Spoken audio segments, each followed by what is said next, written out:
Nggak sadar ya, pembangunan kereta cepat di Indonesia sudah hampir 80% selesai. Kereta cepat ini awalnya akan beroperasi dulu di Jakarta ke Bandung dengan waktu tempuh sekitar 36 menit saja atau setengah jam tanpa berhenti. Bandingkan coba dengan kereta Argo Parahyangan yang dari Jakarta ke Bandung harus menempuh waktu sampai 3,5 jam. Trayek Jakarta ke Bandung ini baru awalnya saja, karena rencananya pembangunan kereta cepat ini akan diteruskan sampai Surabaya. Coba, berapa waktu tempuh dari Jakarta ke Surabaya kalau pakai kereta cepat? Ternyata cuma 5 jam saja. Kereta cepat ini bisa melaju sampai 350 km per jam. Jadi coba bayangkan, Anda punya mobil Ferrari, terus digeber selama 5 jam pada kecepatan puncaknya. Maka akan sampai pada waktu yang sama dari Jakarta ke Surabaya. Gila kan? Cuman ya itu tadi, seperti beli mobil Ferrari, untuk pembangunan kereta cepat ini juga nggak murah. Waktu awal perkiraan saja nilai pembangunan kereta cepat ini sudah di angka 86 triliun rupiah. Sekarang bengkak sampai total 113 triliun rupiah. Persoalan bengkaknya kereta cepat ini jadi bahan gibah di kalangan oposisi. Dan seperti biasa disambung-sambungkanlah dengan hutang pemerintah. Padahal kalau mau teliti, bengkaknya biaya kereta cepat ini paling besar itu ada di bagian pembebasan lahan. Sejak Jokowi menerapkan konsep ganti untung bukan ganti rugi kepada masyarakat yang lahannya kena proyek pemerintah, maka biaya pembebasan lahan itu selalu angkanya besar di proyek-proyek infrastruktur. Tapi Jokowi juga nggak peduli, toh yang dibeli adalah tanahnya rakyat. Dan rakyat juga senang kok tanahnya dibeli mahal sama pemerintah. Mereka jadi kaya raya. Semakin banyak proyek infrastruktur pemerintah, rakyatnya malah semakin sejahtera. Coba bandingkan dengan pembangunan kereta cepat di India yang akhirnya gagal karena ribut masalah pembebasan lahan. Lihat aja coba, sejak Jokowi memimpin Indonesia, jarang sekali kedengaran ada demo masyarakat karena lahannya digusur oleh pemerintah. Mereka malah menawar-nawarkan tanahnya supaya dipakai oleh pemerintah. Dan itu memang sikap Jokowi sejak awal. Nggak masalah proyek dananya besar, asal kembalinya ke rakyat juga. Rakyatnya kaya, pemerintahnya pun bisa kerja, jadi asik kan? Nah, kalau nilai proyek bengkak karena harus beli tanah rakyat dengan harga mahal, kenapa tidak? Jangan irilah, rakyat lagi senang dan jangan direbut kegembiraan mereka. Yang ribut bahwa kereta cepat ini biayanya sampai 113 triliun rupiah dan harus berapa puluh tahun modal kembali dengan cuman jual tiket kereta juga banyak. Ini jujur, saya ketawa kalau baca pandangan ekonom yang sangat konvensional ini. Masa bikin kereta cepat pendapatannya cuma dari tiket doang? Jadul amat sih mas. Contoh deh yang sederhana, nonton bioskop di XX1. Dengan investasi yang sangat besar dan sewa ruangan di mall yang juga besar, kan nggak mungkin XX1 bisa bertahan hanya dari jualan tiket film aja. XX1 malah pendapatan besarnya dari penjualan makanan dan minuman di sana. Itu namanya pendapatan dari dampak ekonomi. Lalu dari mana nanti keuntungan terbesar pembangunan kereta cepat dengan biaya 113 triliun rupiah itu? Kalau bukan dari penjualan tiket aja. Ya, dari keuntungan ekonomi di wilayah sekitar yang dilewati kereta cepat inilah.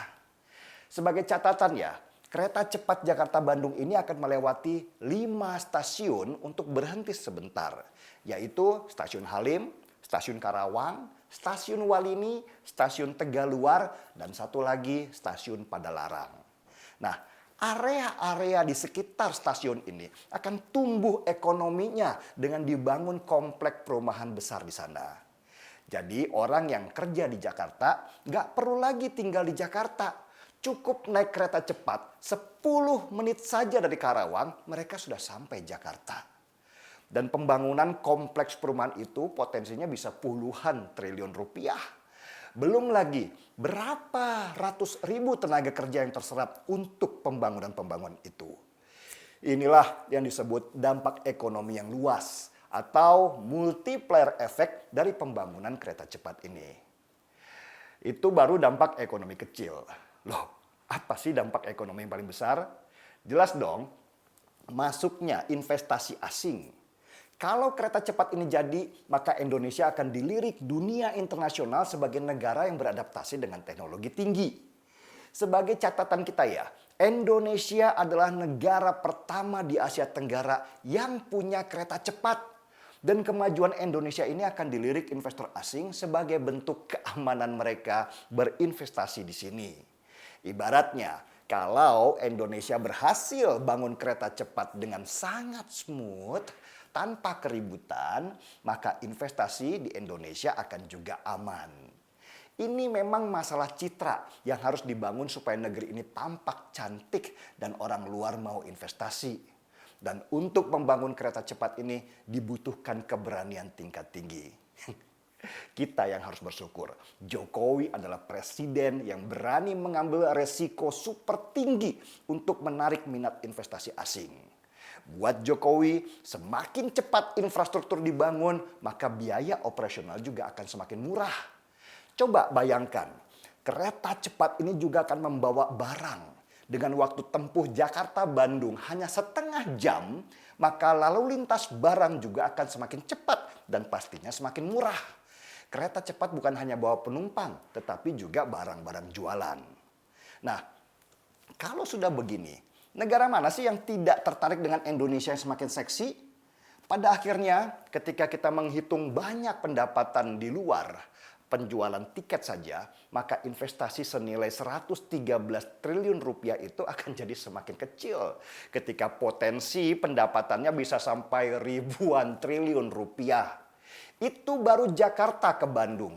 Bayangkan kalau kereta cepat ini tersambung ke Surabaya.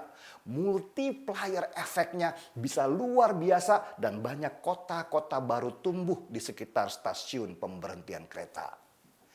Nah, ada lagi yang ribut. Kenapa kok Indonesia lebih memilih Cina daripada Jepang untuk teknologi kereta cepatnya? Apa karena Indonesia sudah dikuasai komunis? Bukan.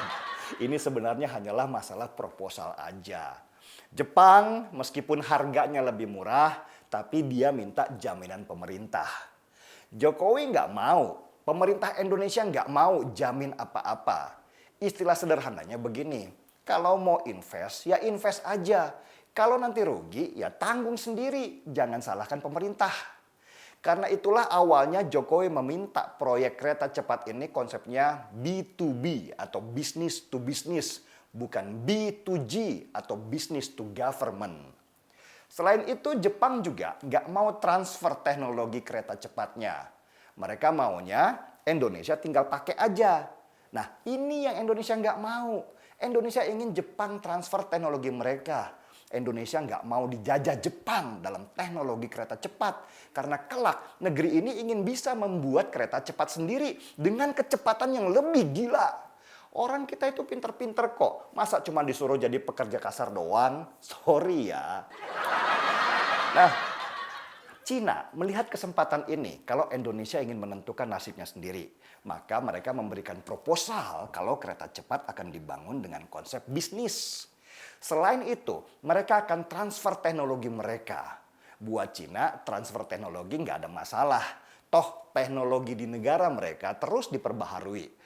Bukan seperti Jepang yang teknologi kereta cepatnya masih seperti itu aja sejak tahun 1994. Jadi, ketika Indonesia memilih Cina, ini bukan masalah komunis atau bukan. Toh Jepang juga mantan penjajah kita. Jangan lagi kita mau dijajah secara teknologi sama mereka. Sekarang ini eranya bisnis. Siapa proposal yang paling bagus, dia yang diterima. Kalau misalnya ada proposal lain dari Afghanistan misalnya, dan proposal itu bagus, pasti juga diterima. Cuman Afghanistan nggak bangun kereta cepat. Mungkin nanti mereka akan bikin onta cepat. Oke. Saya mendukung banget adanya kereta cepat di Indonesia ini. Dan kabarnya sih kereta cepat ini akan mulai beroperasi bulan November tahun 2022. Dan saya berharap peresmiannya ada di bulan Agustus 2022. Hari kemerdekaan kita dengan peresmian yang sifatnya show off. Ada band, ada kembang api yang membuat berita kereta cepat ini semakin heboh di masyarakat. Dan mereka berlomba-lomba ingin mencoba kereta cepat ini. Jadi nggak sabar nunggunya untuk membuktikan ke negara tetangga kalau Indonesia yang dulu mereka pandang rendah sekarang sedang melaju cepat menjadi mercusuar dunia. Saya seruput dulu kopinya.